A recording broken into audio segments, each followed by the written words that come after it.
Dans les profondeurs d'une Afrique ancienne, avant que les royaumes ne s'unissent, existait un village nommé Kamaïra, un lieu entouré de forêts sombres et de rivières rouges de latérite. Les habitants vivaient dans la crainte permanente d'une malédiction qui pesait sur leur terre. Chaque année, à la saison des pluies, lorsque les éclairs ouvraient le ciel, un cri mystérieux résonnait depuis la montagne sacrée. Les anciens disaient que ce cri venait des esprits des ombres. Depuis des siècles, les ancêtres du village avaient conclu un pacte de sang. Pour protéger leur terre de la famine, des épidémies et des guerres, ils devaient offrir chaque année un sacrifice humain. Mais ce sacrifice n'était pas ordinaire.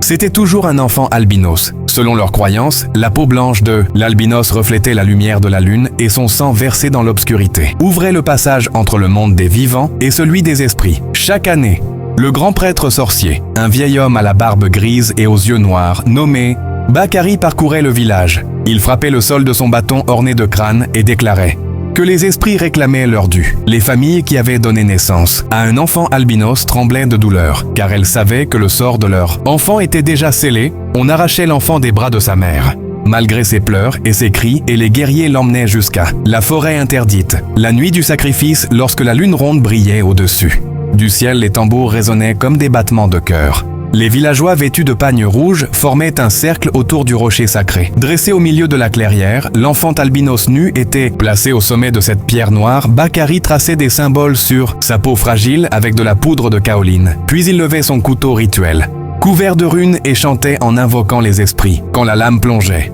les torches vacillaient et un vent glacial traversait la forêt. Le sang de l'enfant était recueilli dans une calebasse, puis répandu sur le sol afin de nourrir la terre. Et toujours après le rituel, les récoltes se épanouissaient, les maladies disparaissaient et le village prospérait. Mais un jour naquit un enfant albinos différent. Son nom était Malik. Ses yeux dorés brillaient dans l'obscurité comme s'ils contenaient un feu secret. Sa mère, Amina, une femme courageuse et au cœur pur, refusa de se soumettre au destin cruel. Elle s'enfuit avec son fils dans la brousse et le éleva loin des regards, lui apprenant qu'il portait une mission plus grande: briser le cercle maudit. Pendant 15 années, elle le protégea.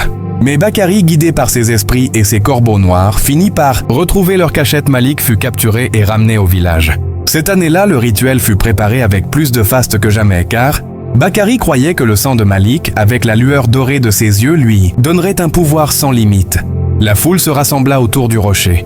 Les tambours frappèrent l'air, la lune éclairait la clairière et le couteau du sorcier s'approcha de la poitrine du jeune garçon.